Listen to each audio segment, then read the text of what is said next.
Hai semua, perkenalkan saya Nancy Apriani dari Prodi Pak Pendidikan Agama Kristen dengan NIM 2001 01247 dengan dosen pengampu Ibu Novita Aditya Manalu MSN.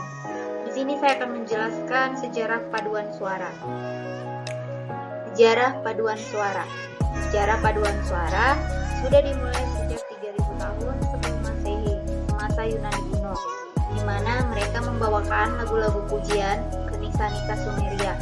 Umumnya, karya musik paduan suara saat itu didedikasikan sebagai pujian serta penghormatan kepada Tuhan, sehingga banyak mengambil tema dari Alkitab. Penemu paduan suara. Dua komponis dunia terkemuka yang mengubah musik paduan suara, yaitu Johann Sebastian Bach dan Georg Friedrich Händel. Keduanya sama-sama berasal dari Jerman. Nah, kita akan masuk kepada pengertian paduan suara atau kor, merupakan istilah yang merujuk kepada ensemble musik yang terdiri atas penyanyi-penyanyi maupun musik yang dibawakan oleh ensemble tersebut.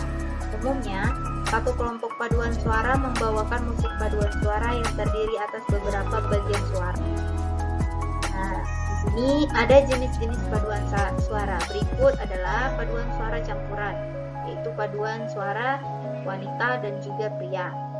Macam ini mungkin merupakan yang paling lazim. Pada umumnya, terdiri atas suara sopran, alto, tenor, dan juga bass.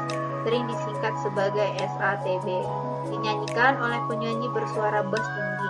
Yang kedua, ada paduan suara pria. Pada umumnya terdiri atas dua anggota tenor dan juga bariton. Dan bass sering disingkat TTTB atau ATTB. Jika golongan siswa tertinggi bernyanyi dengan teknik falsetto pada jangkauan nada alto. Yang ketiga, ada paduan suara anak. Pada umumnya terdiri atas dua suara SA atau tiga suara SSA atau kadang bertambah dari itu. Nah, di sini juga ada jenis paduan suara dapat dikategorikan menurut macam genre karya yang dibawakannya. Yang pertama ada paduan suara simfonik, yang kedua paduan suara Eropa, yang ketiga paduan suara keagamaan, yang keempat paduan suara lagu populer, yang kelima paduan suara jazz, dan yang keenam paduan suara lagu rakyat, yang terakhir ada paduan suara pertunjukan. Nah, ada juga paduan suara yang dapat dikategorikan menurut lembaga tempat paduan suara. Ada paduan suara gereja, paduan suara mahasiswa, paduan suara umum, dan juga paduan suara profesional. Pengkategorian lain bagi paduan suara merupakan berdasarkan jumlah penyanyi di dalamnya. Misalnya, ensemble vokal atau golongan ada 3-12 penyanyi. Paduan suara kecil atau paduan suara kamar 12-28 penyanyi. Paduan suara luhur lebih dari 28 penyanyi. Faktor yang harus diperhatikan dalam paduan suara. Warna suara, sopran dikenali bunyinya yang cemerlang, ringan dengan pembawaan yang lincah.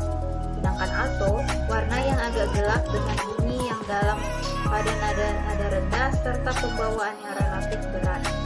Tenor memiliki warna yang nyaring dan terang dengan suara bass yang berat dan dalam.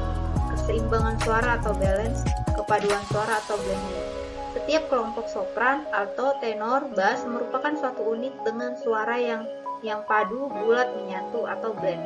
Tidak diperbolehkan ada suatu pun suara yang menonjol sendirian. Mendireksi paduan suara dibutuhkan pengaturan supaya suara yang dihasilkan dapat seragam, kompak, dan dinamik dapat dikendalikan dengan. Nah, itulah yang dapat saya sampaikan dari semua pengertian jenis-jenis. Semoga bermanfaat teman-teman. God bless you all.